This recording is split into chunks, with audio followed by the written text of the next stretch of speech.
We're live. 322. That was what we call in the industry a dramatic pause. um, Today we're going to talk about this is your morning motivation. It's not morning, but make sure you're motivated. Go get some projects done. Get anything done that you can. Make sure you get it done. Do something, anything, whatever it is. Every little bit helps. Today we're going to talk about Ford small block cylinder head testing. On the thumbnail that you see up there, in fact, I'll go ahead and I'll put this up here so we can see it, so you guys can get a better picture of it. Where is my? Here we go.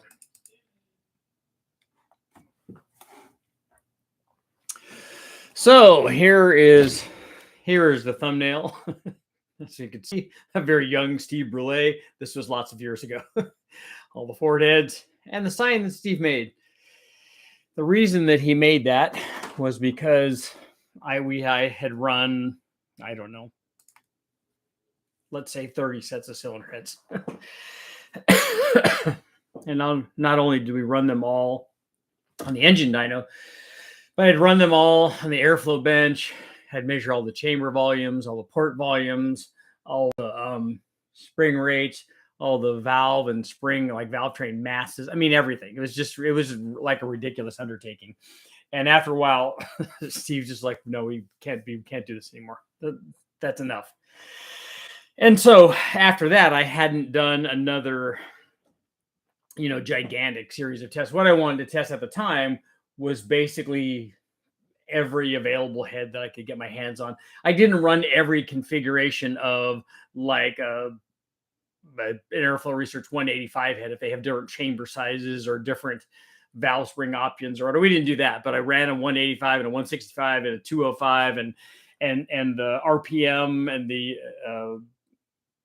the Performer and the Victor Jr., whatever the versions of the Edelbrock heads, all the stuff. So we ran all of the things.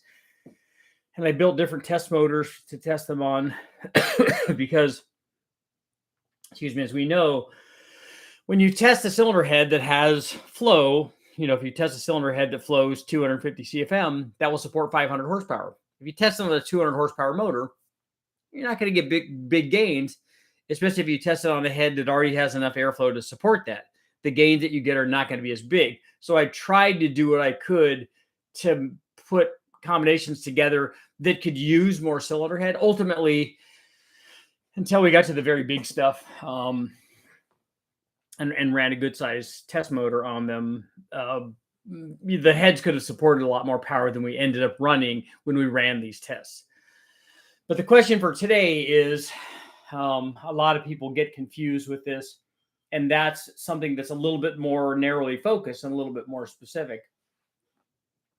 A lot of people think that, well, if you use a cylinder head that doesn't flow as well, and they seem to attach this in the same way that they attach like, oh, but if you have back pressure, it'll help in an exhaust, it'll make more torque. This is the same kind of logic. If I have a head that flows less and has smaller valves and smaller ports, it'll make more low speed power.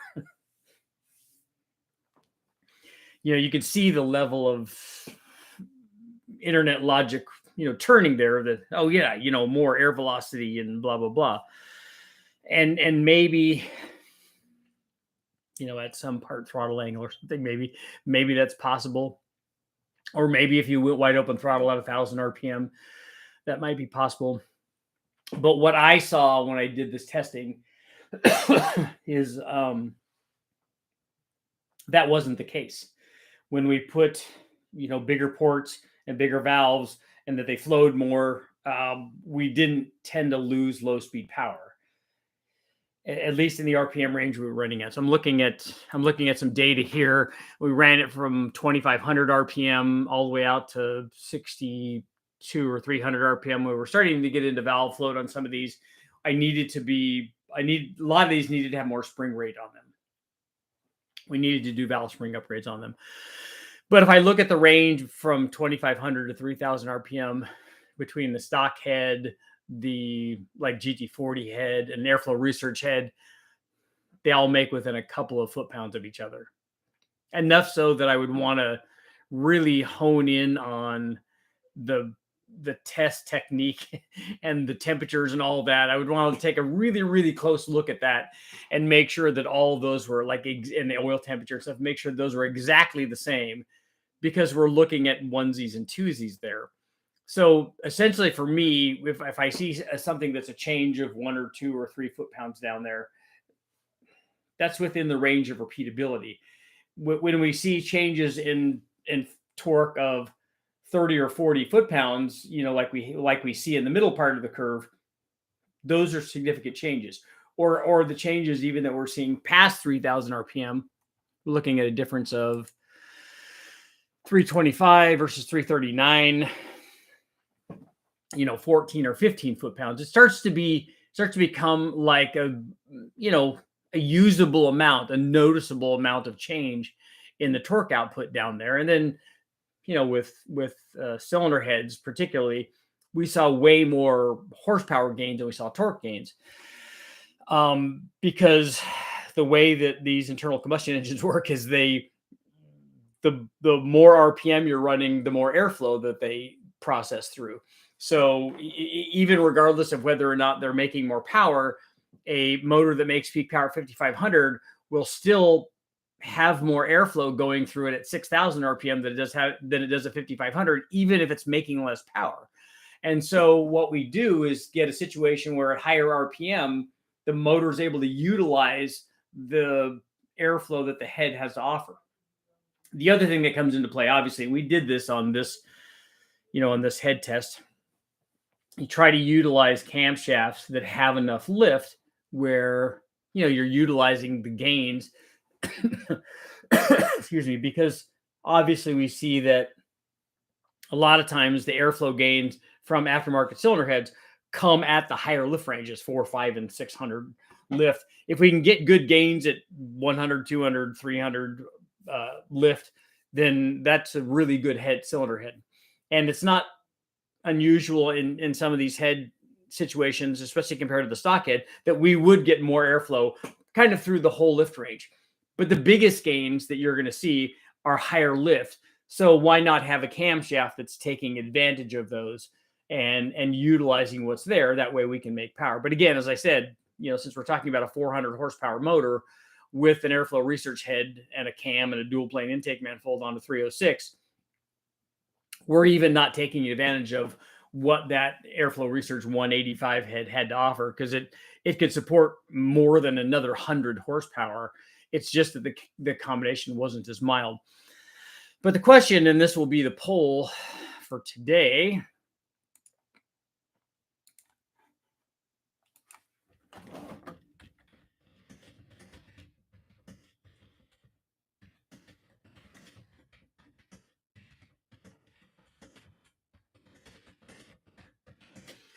will a small port stock 5-liter heads make more torque down low? I'm trying to get people off of and this is particularly at wide open throttle. At part throttle, we might see something different, but at wide open throttle, I'm trying to get people to understand that that's not, that it doesn't show that on the dyno. so therefore we have a poll to help people kind of remember that. And all of that testing was very, very cool, because and then I did a test a decade or so or more after that test, where I ran different port volumes of heads. I think we did this with Dart. So I ran a stock head and then a 175 head and a 190 and a 210 and a 225, again, to show what's happening, because the consensus is, like with the big port heads and the big valve heads, because those two things can be independent of each other. Are we losing lots of low speed power when we go to these bigger heads? And then I not only did that, I did that test on a 302, and then I also did it on a 363 with it's a 4125 bore, a bigger bore, so it could theoretically take advantage of these bigger cylinder heads. It also was bigger in displacement. It also made more power. It also had more camshaft, so it was more tailored toward these. And the interesting thing is, we saw a real similar change in power with the different port volumes. And along with the port volumes, we had changes in flow. Not a big change from the 210 to the 225 head that we tested, but a pretty good change from the 190 to the 210 CNC head. And then obviously a change from the 170 head or the 175 head to the 190 head. So another good test, but interesting. The TFS 11Rs, yeah, those are good heads. And those were not available when I did all this stuff way back. And so that was actually going to be my, maybe we'll do that as a second, poll coming up later on. But the other thing I want to talk about today is when we look at all of the, because in this testing, I supplied all of the head flow data at every lift range, intake and exhaust, the port volumes and the chamber volumes and all that stuff. And then you could correlate that with horsepower. The question is, everybody wants me, well, you need to test the Skip White head. You need to test this new head, the 11R head, all of these other heads that are available now that weren't available back then. And I agree. And that's going to be the other poll that I will do is do I need to retest these other heads? I'm hoping it's 100%. Not that I'll ever do a head test like this again. I'll never do 30 heads again.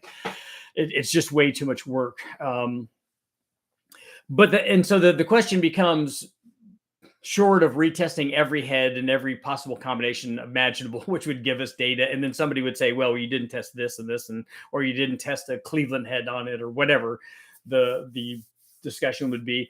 But the question is, can we look at all of the data that's there? Because I've tried to provide everything that I possibly could. And then can we use that to extrapolate with this new stuff? So if we have a head that flows, all the way, that has similar head flow through all the lift range, can we say that head's probably going to slot right in there in that range in terms of power? There's no way to know exactly. And I go through this discussion with lots of people a lot of times. Look, you don't know until you actually do it what it is. But can we get a pretty good idea? If you have a guy that says, I can climb Mount Everest, and maybe he could, maybe he's an ultra marathoner, and maybe he's a superhuman physical specimen and can hold his breath for 8 minutes and isn't bothered by the cold, and has done, a cold climate acclimatization and has done altitude testing. He's done all the things. Says, I think I probably could do it. He probably can, but he hasn't done it until he's done it. And it's the same thing with testing. We don't know, but can we use this data and go, look, this head flows 253 CFM at 600 lift, and it flows this at 5, and this at 4, and this at 3. And other heads that he's tested did this within a couple of horsepower of each other.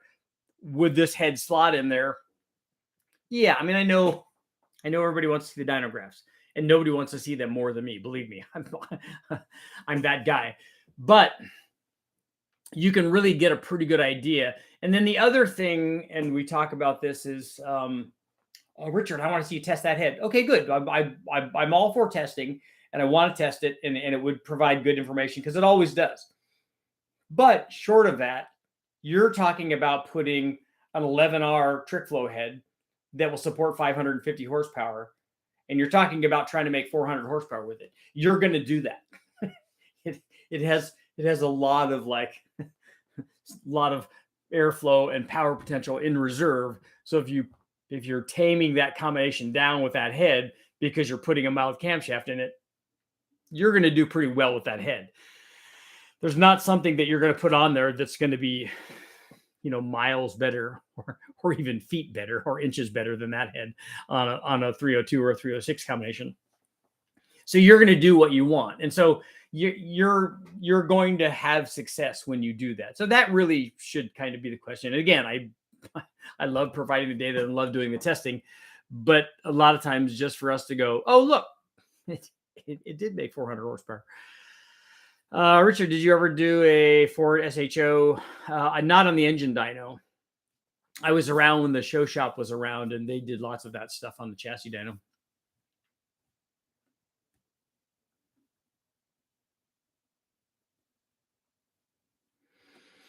Big Red Rocket Science got my trans and rear main seal out of my Turbo 5.3 Caprice project today. Very cool. That's that's a bit of work. So kudos to you.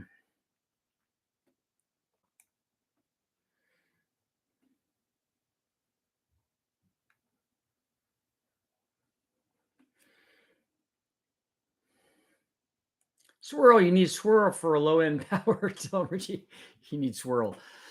you do need swirl for mixture motion for running ultra high air fuel ratios for lean burn, and that works very well. Has anyone ever heard of Skip White performance? Yeah, I think I just talked about that.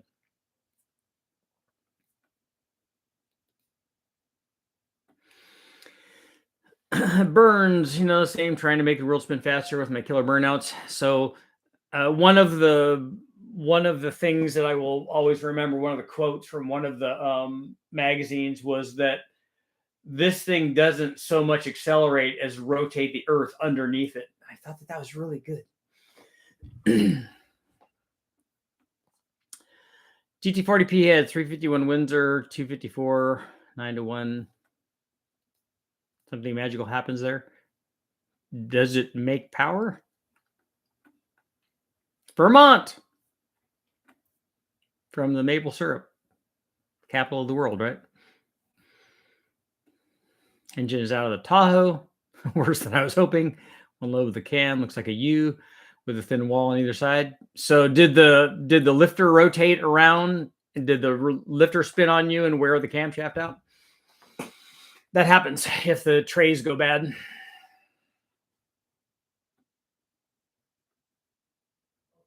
James, you're doing another LY6. Have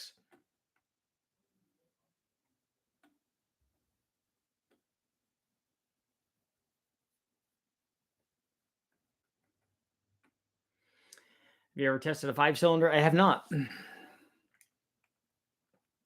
We've run some on the chassis dyno, the ones in the Colorados with the centrifugal blower on them, but not on the engine dyno.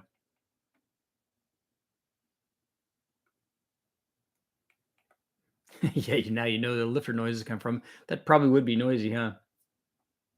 But where's the camera lobe down enough, then you'll have lash.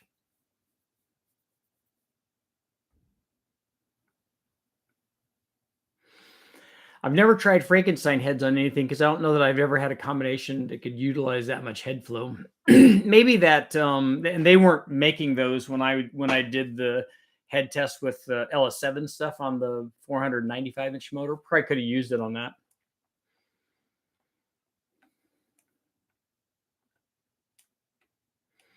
Michigan's in the house.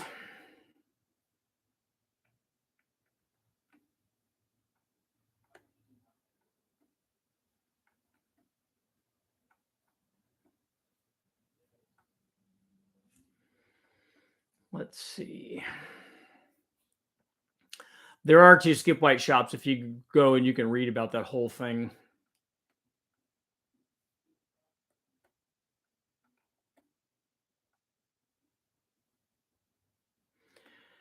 What camshaft would you make to run to make 500 horsepower and 185 heads in a dual plane intake manifold? I don't think you're going to do that with a dual plane not on a 302.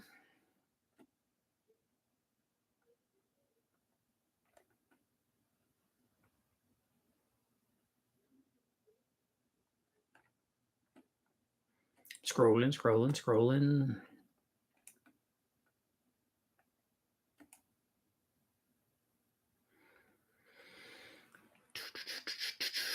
By low speed power, do you mean off idle? So how can you get to full throttle, to wide open throttle at 800 RPM? The answer is that you can't. More torque, no. Earlier torque peak, maybe. Yes, but just less of everything. Less torque and earlier, which is not a good combination.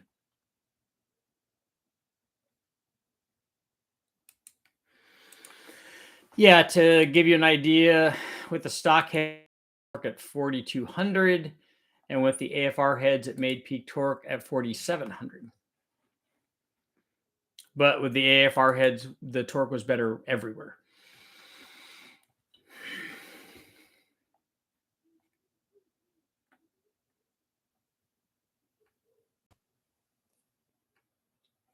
Or the Oregon coast. Am I wasting my CNC Porta 243 heads running a Howard's 224 cam? No, it will always be, the port heads should always do better. It's just that a 224 cam you're not going to be anywhere near taking advantage of what a properly ported 243 head, because a 243 head is going to flow through, could easily flow over 300 CFM, which means it could support 600 horsepower. And with a 224 cam, you're not going to make 600 horsepower unless your motor is really, really big.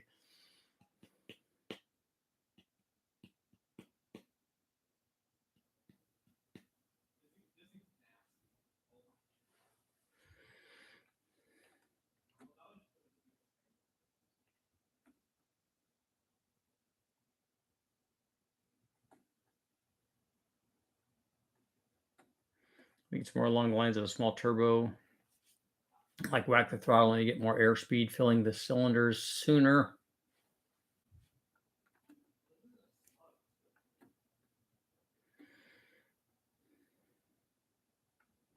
Eric Weingarter does test lots of heads.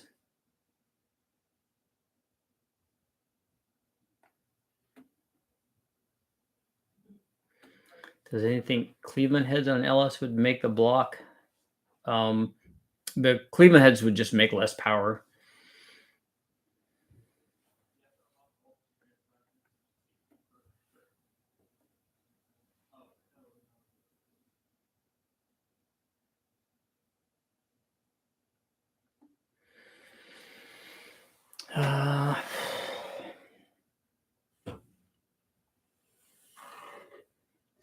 Yes, the small block for engine build something as up to date as possible. Best cam profile. I always wonder what people mean by the best cam profile. Optimum compression E85, good engine management system. By good engine management system, do you mean a carburetor?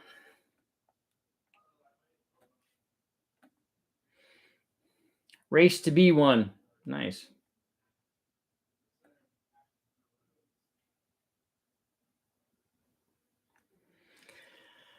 I've maxed out my intake valves, but could add 2 millimeters to my exhaust. Thinking about doing it.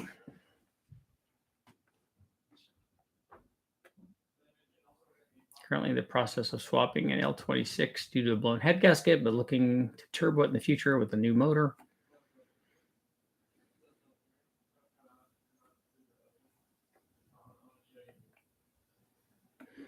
Unless you're making the exact same build as he engine dyno tested, doesn't mean much more than you learned from a flow test.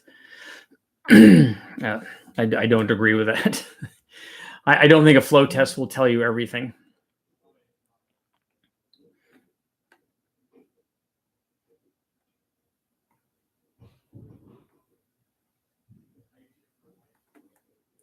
Chuck Norris doesn't do push-ups, he bench presses the earth.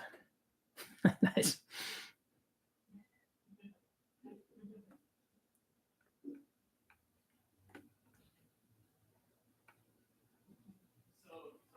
Lifter was in line, but delaminated when I took it apart. That's not good. Slap my LC9 back together. Those are good motors.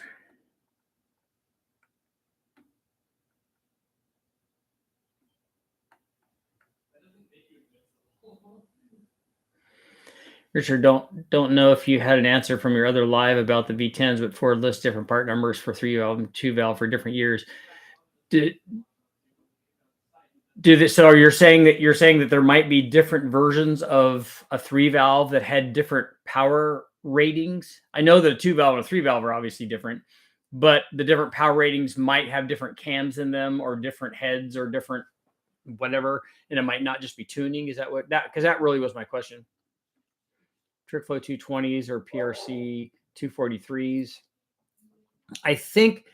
I don't know exactly what the PRC 243 head flows. I think properly ported 243 heads probably flow more than a 220 head does. But again, do you need that extra flow? Adrian, you want to open the throttle while the dyno holds the RPM at 800 RPM? Is that what your response is to?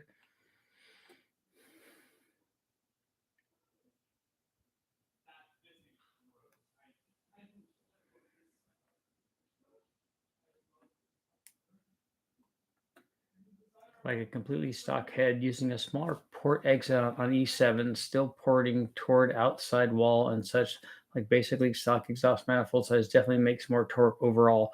I don't know what you're talking about there. We're talking about a stock head.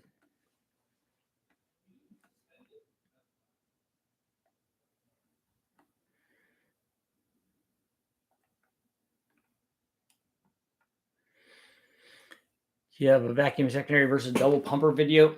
No, the issue that we have with those two carb, you'd see more of a difference on the street to get in getting the secondaries to open when you want them to open. And the engine dyno, we usually have to put really, really light springs in the vacuum secondary to get them to open the way that we want them. Sometimes we just wire them open.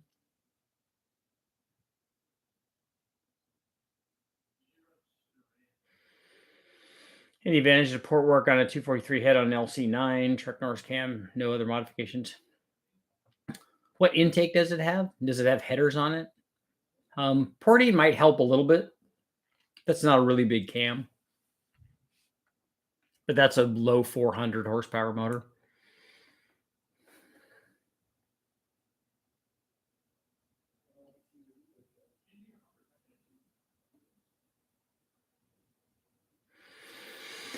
Regal, why do you have a reverse pattern camshaft on that? Or is it 234, 242? The 049s would make more power than a peanut port would, but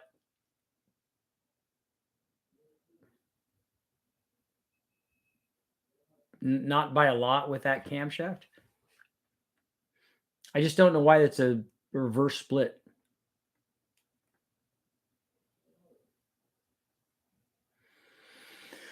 The intake, throttle body, camshaft, and exhaust manifolds are different. The camshafts are actually different on the 3 valves. So I need the big cam motor. Oh, 224, 232. Okay, that makes more sense. That's even better. That would be more like what I thought would work.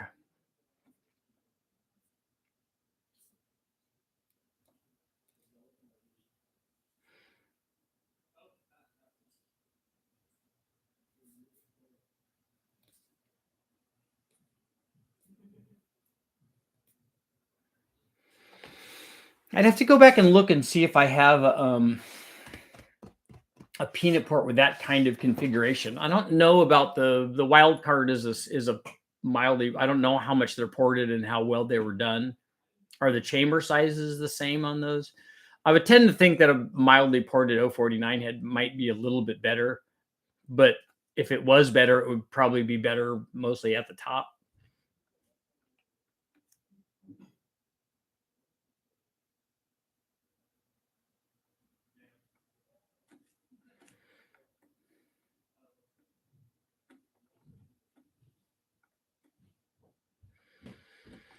Um, where did he go about the port exit on this thing?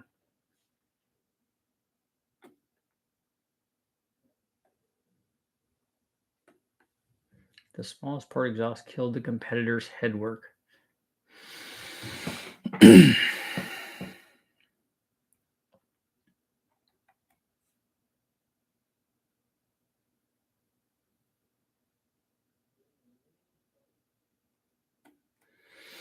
NX, you need to get past the thought that there's a specific camshaft that's a custom cam that's going to make more power than every other camshaft at every RPM.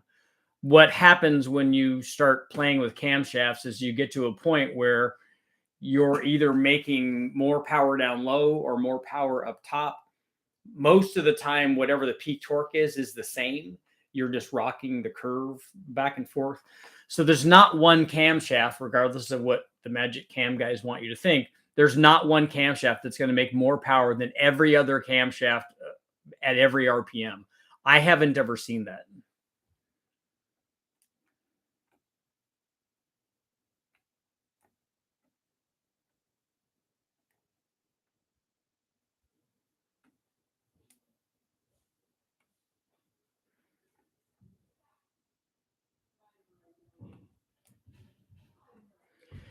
Happy Sunday. I still see recommendations for the Torquer 2 manifolds and RV manifold for 351 Windsors. I would not use that manifold.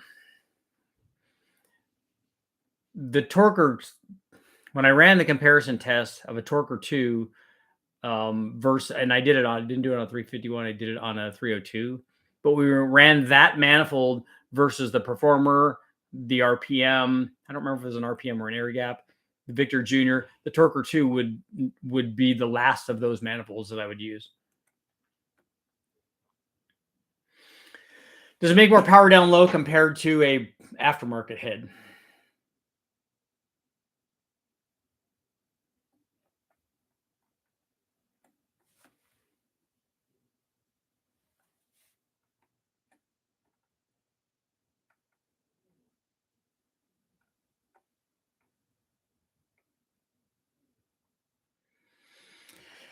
And I'm going to look and see now, now that people are talking, because people have asked me about that Torquer 2. So I'm going to look up the data now so that I can speak intelligently about this.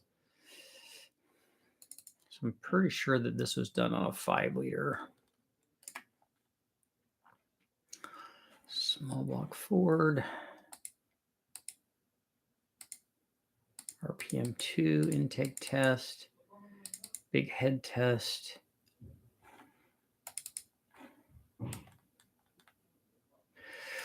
Okay, here we go. Torquer 2. I found it, guys. I found it. Torquer 2, Victor Jr.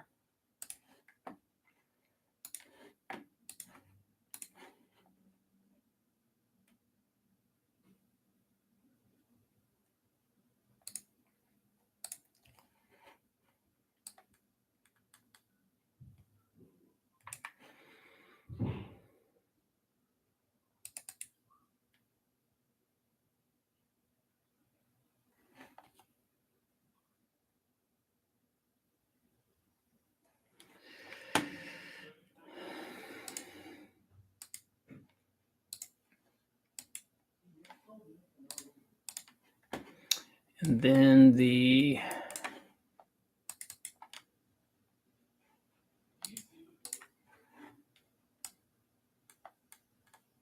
Performer, right? That's what we want to look at.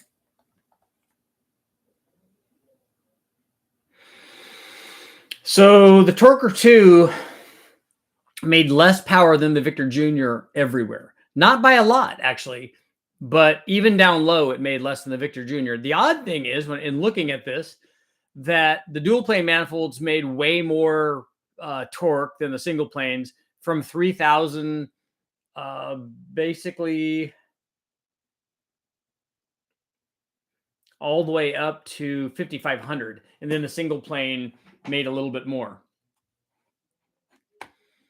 Let's see here. That's got to be a Performer that's way down there. Yeah, the Performer made quite a bit less than everything else compared to the RPM.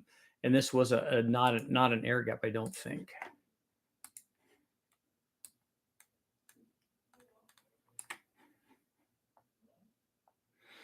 Yeah, it just says Performer RPM.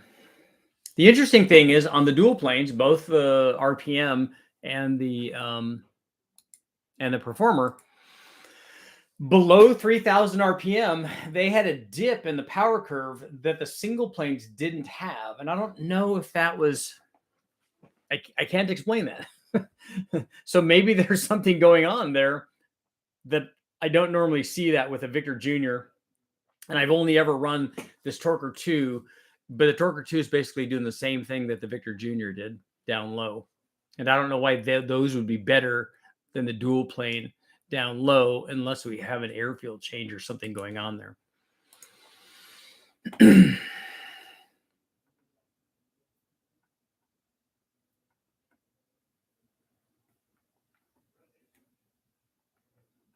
When calculating compression ratio, do you take the cylinder head CC and add the piston CC? Yeah, how far the piston is down in the hole, whether it has a dish or a dome.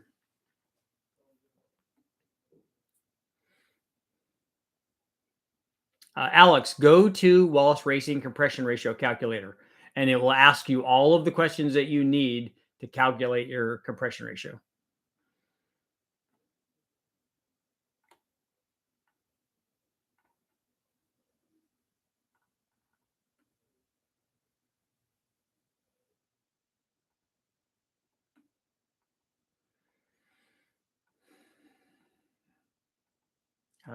Execute. I'm trying to find a question that you asked, but I don't see one. But if you're feeling lonely, we'll talk to you.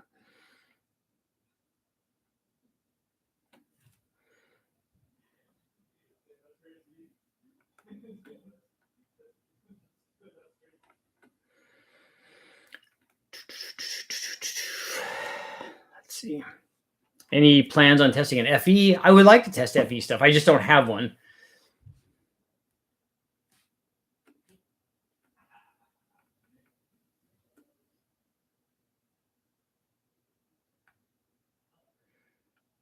Custom cams really come into play when you're trying to target a specific RPM range. I would just like to see the custom cam versus the shelf cams that are available.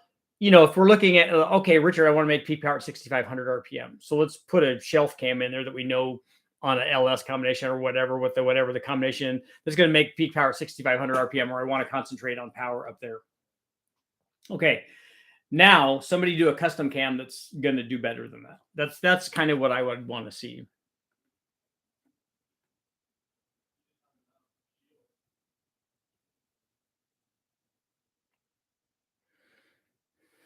According to the Ford 2016 to 2019 3-valve, again, probably the most expensive one.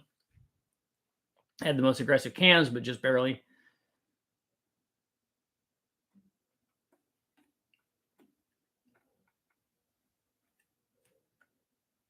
I've heard of people running torque intakes to soften up the offline hit on some high displacement ones.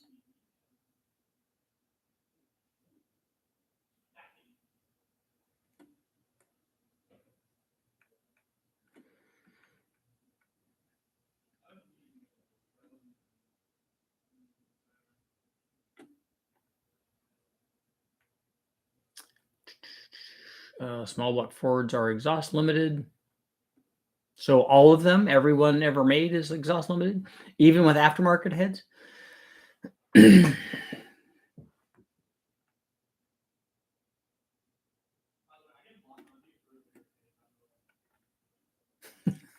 This is a good comment. Torquer 2 is pointless and there's no reason for it to exist. Wow.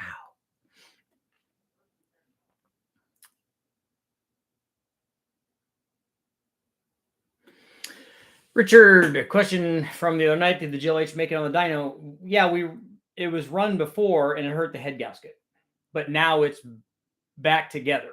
So that's the update on it. It hasn't gone back to the dyno since it's been put back together.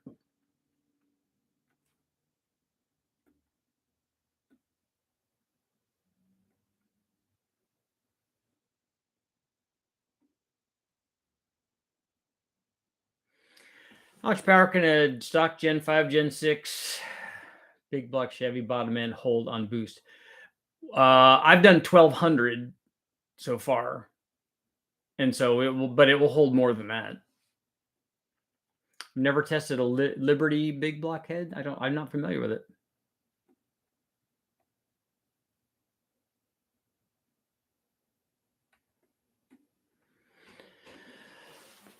The stock Ford heads. Yeah, the stock Ford heads are also intake limited, intake flow limited.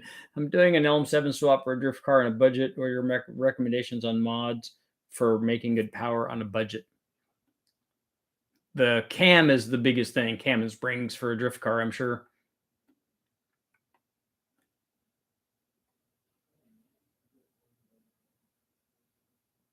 At what point which a head starts making more flow at any given valve lift, that head will make more power? I think at any valve lift, if you improve the flow rate, there's the potential for the head to make more power.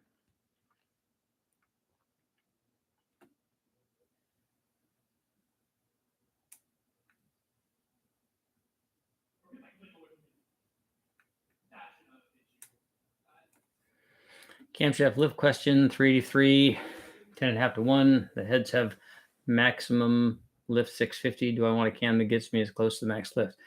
No, only if you're trying to make, and with the 10.5 to 1, you're not trying to maximize the power output. What is the rest of the combination? What heads do you have? What intake manifold do you have? What RPM range do you want to run it in? I wouldn't try to run lots of lift unless you're trying to drag race the thing and get every little bit out of it. In which case, you might even benefit from running more lift than that, even if the head stops flowing at 650 lift. So tell me what you're trying to achieve. It's easier if you just tell me the power output you're trying to get to, or an RPM range and what the combination is, and we could steer you in the right direction.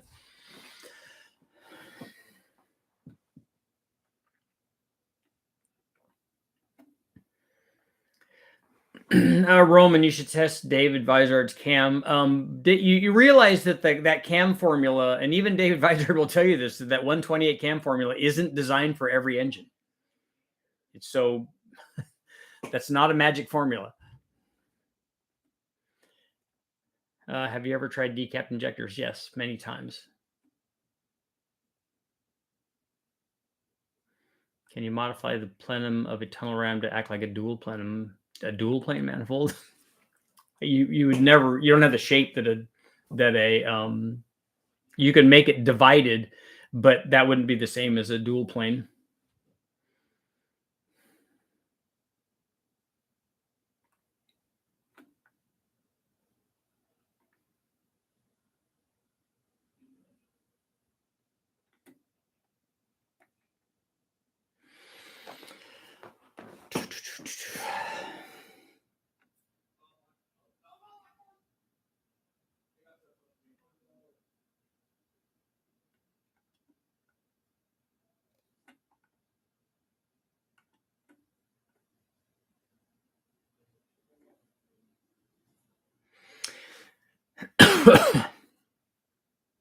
I talked to a custom cam grinder about doing a cam for a 454 with 049 heads to make 550 horsepower.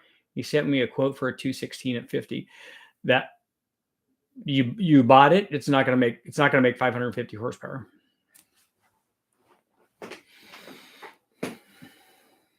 Are the 049 heads stock?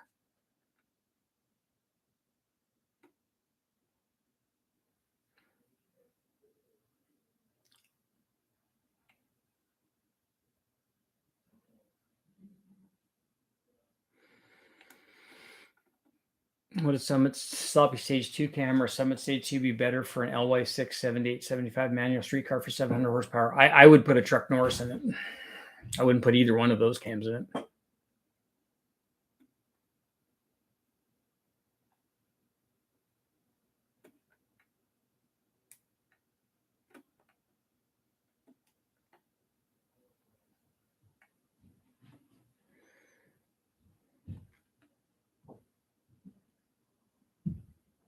Reloading, you said that you'll buy it if I test it. I've run lots of 218 cams in big block Chevys. It doesn't make 550 horsepower. You're 20 degrees of duration from where it needs to be to make 550 horsepower.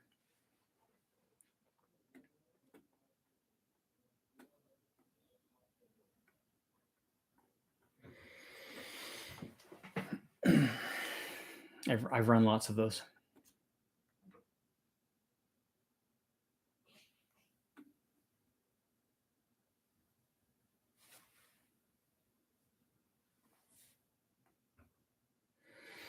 What about ported E7 heads? Yeah, Vizard's done some really good ported E7 heads that flow a lot and make power. So, but we're not all David Vizard. I don't think all of us. Well, I'm certain that I can't, but I don't know a lot of people that can port heads the way that he does. And so I think that the gains that most people get from home porting stock heads are not going to be what he does.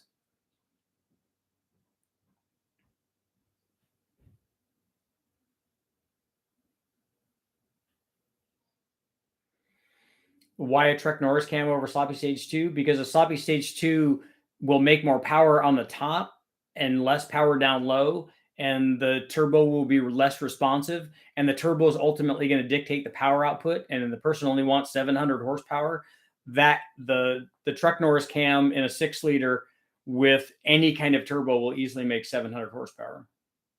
In fact, you could make 1,000 horsepower with an S475 or an S480.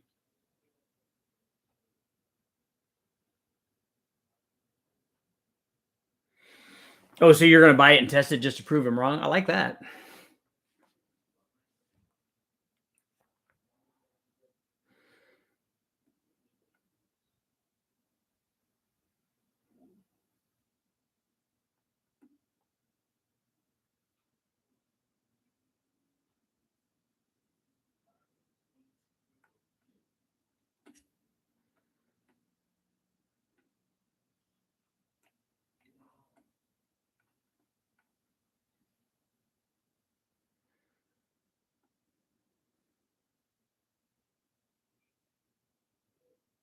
I believe if you dyno a bone stock 5-liter E7, and are you talking about a bone stock fuel injected one with a stock HO intake manifold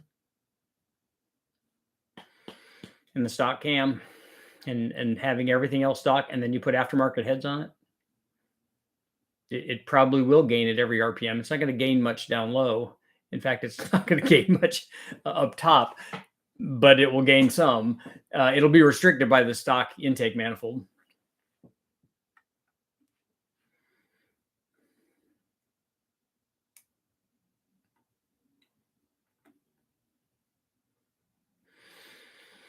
I saw on that big block question. I saw one test, and I questioned this one because I don't know how this is possible. Only because I've tried it like 4 or 5 times, and it's never done that when I've done it. But I saw where they did a test at West Tech, and they did I thought it was a Gen 5, and they put some trick flow as cast heads on it and a I don't know, 230 something camshaft in it. And it went from 350 horsepower to 550 horsepower something. And I just don't see how that's possible. I don't see how it's possible to make that much power. First of all, the head that they put on there is not great. It's not like it's an Airflow Research head. And having tested all of the big block heads, I know what they do, and I know what they did, at least on the combinations I tested it on, with much more camshaft. And having run a bunch of junkyard motors with heads and cam upgrades on them, it's hard to get enough camshaft in there to get it to make power up there, because the available piston and valve clearance just isn't there. And then it's even worse when you put a head that has more,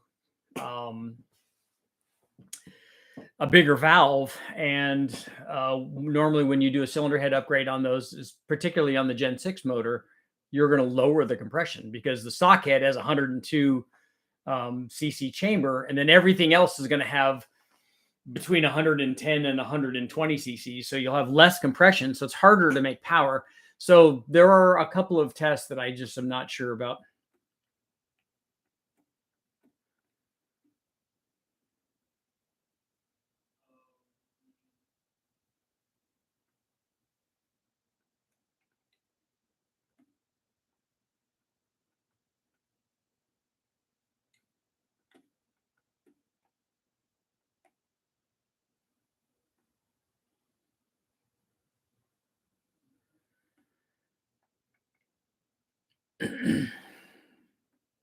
The big block test you're talking about was 230 horsepower gain. Yeah, it was a lot. And it just doesn't add up, given having tried that several times and had it not do that.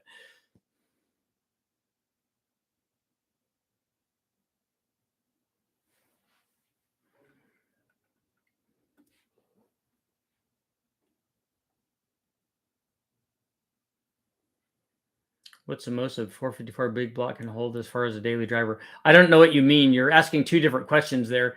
If you're trying to have a daily driver, you would not do the maximum amount of power that the 454 could make, because that could be 1,500 horsepower for one pull or two pulls or three or whatever. But a daily driver would be a much milder build so that it's nice to drive around.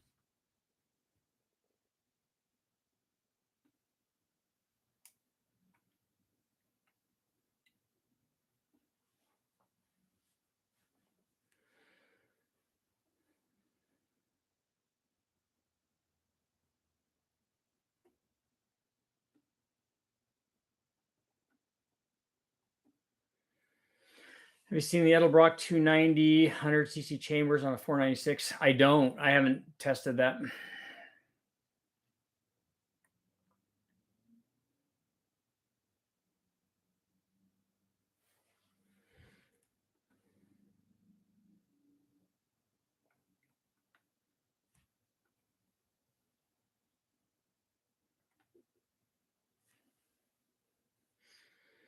So Tony, you're porting the E7 heads. Cool.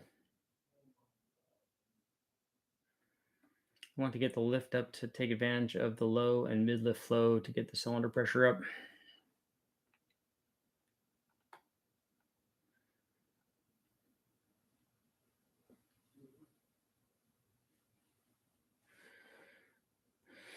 I'm big on junkyard stuff being done right and people saving money to beat yuppies and bot stuff. Okay.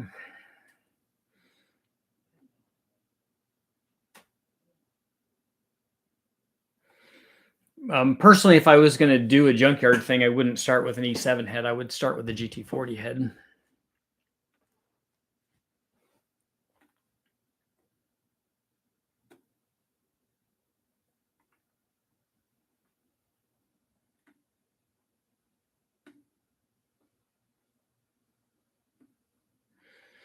Mexico's in the house.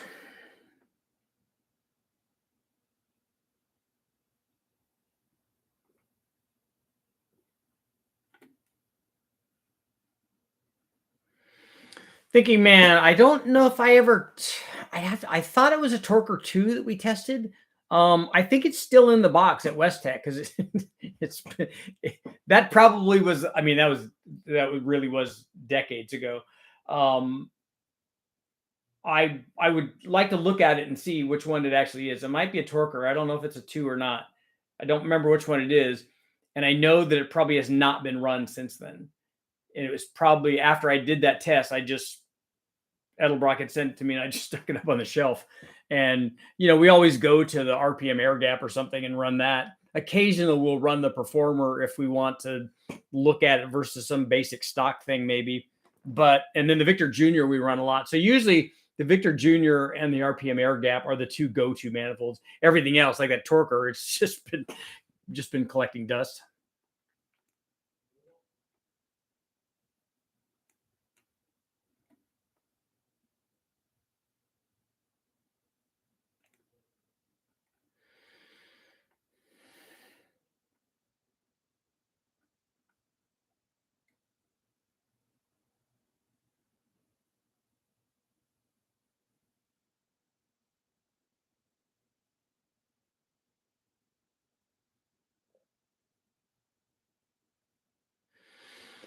Turbo Sentra, 170 wheel horsepower is certainly doable with your combination.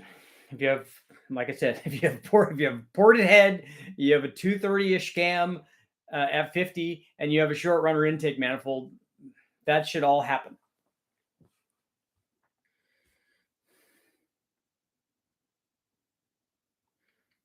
Richard, why do trick flow heads have TEA stamped on them? All trick flow heads don't, but TEA also does porting on trick flow heads. And trick flow owns total engine airflow. The Torquer intake manifolds that I remember a lot of are the ones that they used to run on the Oldsmobile 455 like boat engines, the jet boat engines.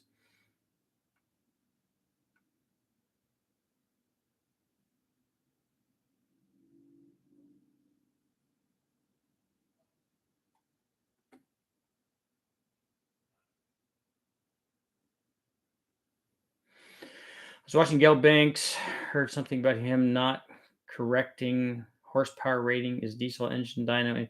What do you mean not correcting? The correction factor has nothing to do with what kind of engine you're running on there. It has everything to do, and I'm going to step back from that just a minute, but it has everything to do with the day that you're running it on versus the standard. So if it's really, really cold versus it being really, really hot, the engine, when you run it, is going to make a different power on that day under those conditions. And then it's corrected to a standard output. And so everybody uses the standard output. So when and if you run it at different altitudes, it corrects for that. So, like I said, when we run one in the summer and it's 100 degrees in the dyno cell or more, it's going to make less power. We run it cold when it's in the winter and it's 50 degrees in the dyno cell. It's going to really like that and make a lot of power, even if it's the same motor. You'll see a difference, but the corrected numbers should be the same no matter what that variation is. And different barometric pressures and stuff, it should recalculate that, and a diesel should also do that. The discussion that we could have, and this may be something that I use for the 24-hour deal, is when we start talking about turbo motors, and the correction factor built into these dynos is really for NA motors and not for turbo motors. So the correction factor, especially for altitude, is off.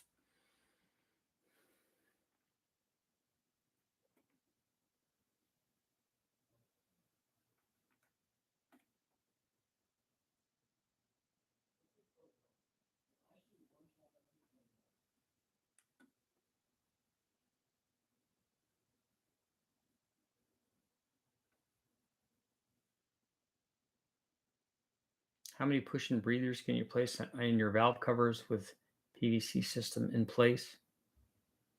You're going to have a vacuum leak, right?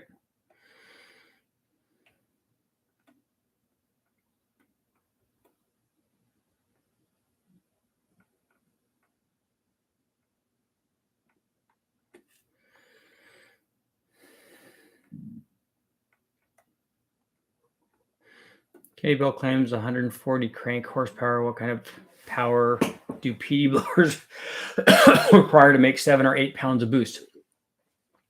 The answer to that question varies dramatically because to create boost is also going to be a function of how much power is each one of those pound of boost worth. So if you're running 7 or 8 pounds on a bone stock V6 motor versus running 7 or 8 pounds on an NA combination, an NA big block that was already making 700 horsepower NA, and then you're running your blower to make 8 pounds on that combination, the amount of flow that the blower is going to have to process and the amount of drive that it's going to take to make that, to process that, is going to be dramatically different between those two. So boost isn't a thing. Boost is one of the variables. So the amount of power that it requires to spin the blower is going to be a function of the speed of the blower, the airflow of the blower, and then the boost pressure that you tested. Those three things. And it can vary. And all positive displacement blowers are not the same. A twin screw blower requires much less power to drive than a roots blower does. And yes, even the TVS blowers, it's less than that.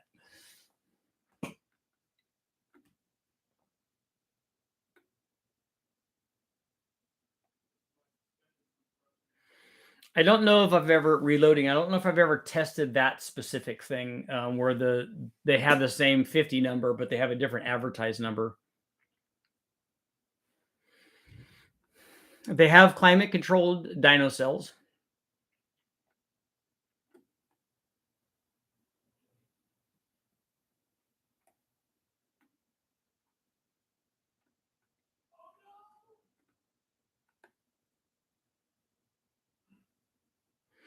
I have high mileage L7 lifters that have really weak preload springs. Is that normal? It's not unusual for the lifters to feel different. Like if the lifters are all in place and they've been sitting for a while, and then for some to have lash in them and some not to, some to be hard as a rock. When you start them up, they're usually all good. It's been my complaint about hydraulic lifters and hydraulic roller lifters forever, because I don't care what they are. If they all have that sponginess in them, I want them all to be consistent. If they're going to be spongy, I want them all to be the same kind of spongy. If they're all going to be solid, I want them to be all the same kind of solid. I can say that having run them for many, many years, that even when I feel that difference, we don't see that change on the dyno. Whipple and Kenny Bill, I think, consume 25 to 35 horsepower to run. That's not accurate. As I said, the amount of parasitic loss to drive the supercharger varies with flow and boost and speed. It can be, that would be very, very little for most of the superchargers, but it can be as much as 300 horsepower if you were to spin like a TVS blower at 20,000 RPM and try to make 20 pounds of boost, and you're trying to maximize the flow rate. It could be 300 horsepower to drive that.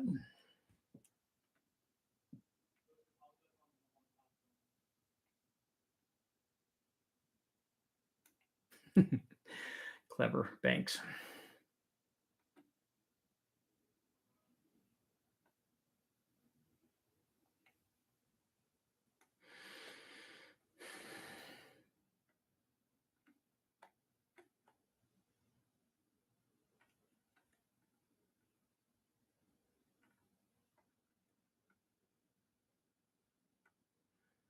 Hyperbarometric dyno cells too. Yeah, all of that stuff is possible. That if you go to Formula One level, they can recreate the weather at the track that they're going to, and have a rolling road and can simulate the load and the whole race with the atmospheric conditions that they're going to run in the race. It's pretty high level stuff. Seems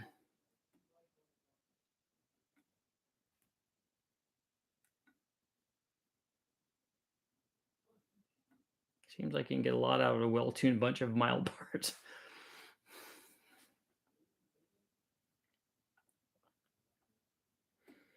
I don't think tuning a combination is that hard. The airfield and the timing, then it makes the most power that it can. Somebody wanted to know what core shift is.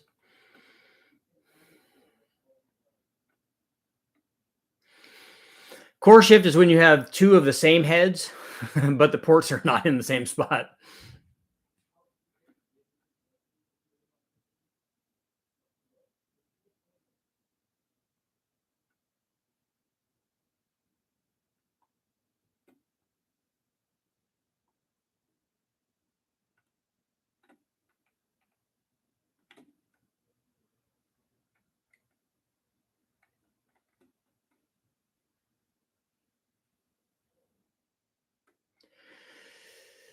Why would the correction factor not work for diesels?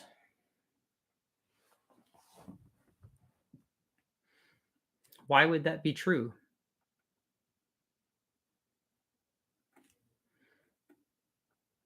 I don't do diesel testing, so I'm actually asking. I don't. We've run stuff on the chassis dynos, but I don't know why the correction factor wouldn't work on diesels.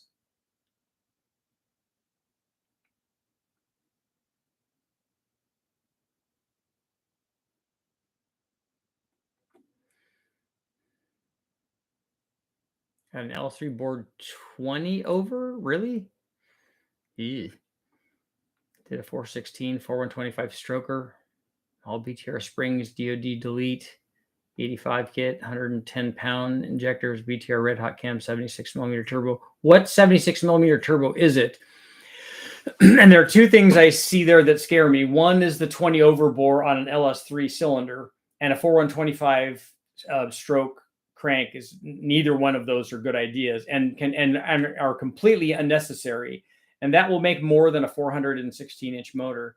Both of them are unnecessary for a turbo, and 700 horsepower would be for that kind of combination for a 400 inch motor. I would put an S480 on it and then only run it at 700 horsepower. And the stock LS3 heads can support 1500 or 2000 horsepower. So the heads are not going to be a problem.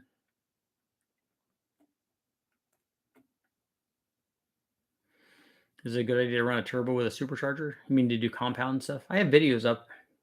The supercharger oftentimes is just in the way, but it does have coolness to it.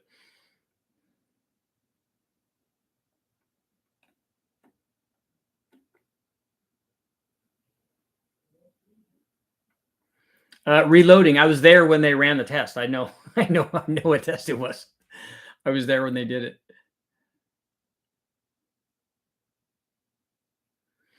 What would be the outcome of a motor that's moving enough air to consume 300 horsepower at the blower? It would make 300 horsepower less than it would if it didn't have that power consumption. So the TVS blower, let's say the TVS blower will support, I don't know what the number is, but let's say that it'll support 1100 horsepower. And maybe they make 1100 horsepower. Well, it's missing 300 of that if you spun the blower all the way up and at this level that they spun it at on the dyno. So to give you an idea, if you were to run a turbo at that same boost level, it'd probably make 300 more than the blower does.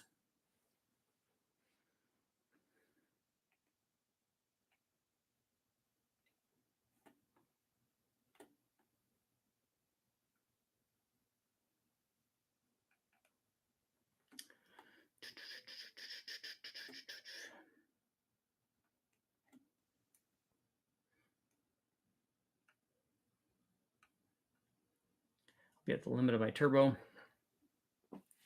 Turbo Sentra, a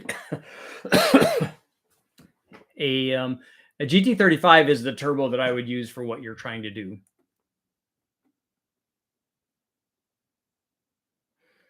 When I say tune, I meant what you said. I've worked with people who will throw parts out an engine but not get the carbon timing dialed in. Yeah, that is important. If you're way off on the timing, especially, or the carburetor, and more so on the carburetor, like I showed the video where we ran the thing with different air fuel ratios, and the air fuel ratio didn't have a dramatic effect on power, but on a carbureted deal, it can have a big effect on if you don't have it tuned right for like leaving the line for response, that kind of thing. That can be much more problematic because if you get a big bog off the line, there goes a second. That's a lot.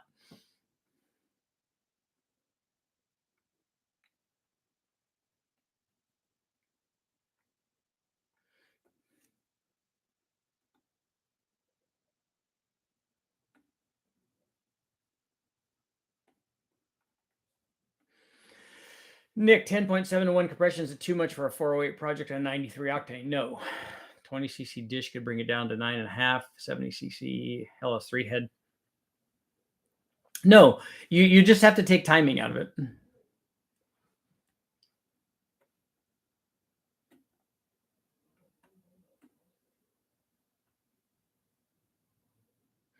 Yeah, Mike, it can. It's the 300 horsepower number is maxed out. That's like when they were getting ready to break the motor. I mean, to break the blower, because it did. It when they were spinning it that fast for, I think it was a minute or a minute and a half. I think the drive coupling let go. The blower didn't like that. They're not designed to run that speed. Guys get away with it at the track because you're doing it for 8-9 seconds or whatever, 10 seconds, and that's okay. They'll take that abuse, a few times. If you try to run it sustained like they were doing to try to stabilize the temperatures and all that, to get good readings on it and to get parasitic drive losses on it, to get actual numbers, not just a sweeping kind of thing, then it's problematic. These blowers are probably designed to run like 14,000 RPM and not 20. But, racers being racers.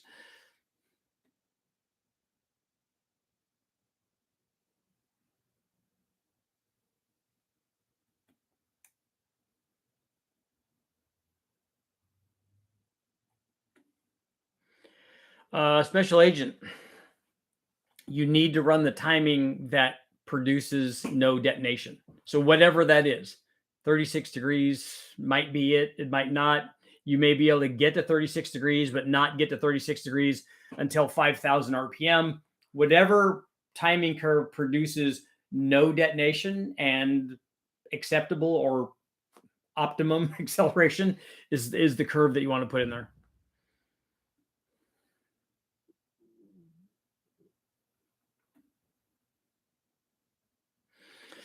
Corey, like I said,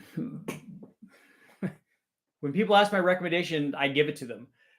I wouldn't ever use a 4125 stroke in any LS that had a stock sleeve length, and I wouldn't ever bore that aluminum block. I wouldn't ever bore it 20 over. In fact, I wouldn't go more than 4 or 5, I think. And again, the other thing is that that's a safety thing, and also it's unnecessary. You don't need it. You don't need the displacement because you have a turbo. You could make the kind of power that you're talking about with a 4.8 or a 5.3. So with a 6.2 or with a 400 plus inch motor, it's even easier. You don't need the bigger displacement to make power with a turbo. The turbo will allow you to do that. I do not build engines for people. I wonder how accurate Mr. Gasket timing tabs are. Again, if 36 is 36 and a half or 36 and a quarter or 35 and 3/8 or whatever, that really doesn't matter. What you're looking at is this number detonates. This lower number doesn't detonate. So it doesn't matter that you call it 35 or 34 or whatever it is. This works and this doesn't work. It's just like with dynos. I don't care what the number is that I get on the dyno and try to compare it to another number another guy got on another dyno. As soon as he starts mentioning that, I tune out. I'm like, I'm not interested. What I'm interested in is if you ran on your dyno and then you changed headers, then what was the delta that the headers were worth on your dyno? I don't care what your combination made. This is not a bragging contest for me. That stopped decades ago. And I don't care that yours made more, or comparing dynos is just a fool's errand. It doesn't matter. And then also they want to compare chassis dyno to engine, dyno. I'm like, look, just stop that. That's nonsense. Your thing made what it made, and you should. And if it's doing the thing that you want it to do, like it made 230 horsepower at the wheels and it went out and run 1360s, then that's what it equates to on your combination. You shouldn't try to go, well, I think that's about 312 horsepower at the flywheel or whatever. I'm like, look, I don't care about that. It did what you wanted it to do.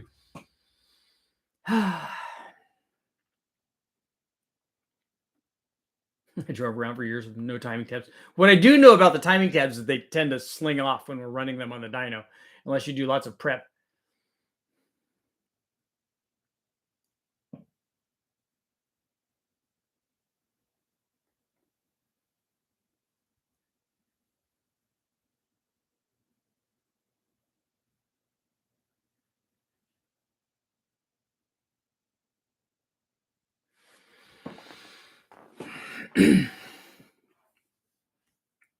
Yeah, iron heads and pump gas are not friendly. Okay, we're going to close out our poll because I got to get going. 61% are saying no, that they won't.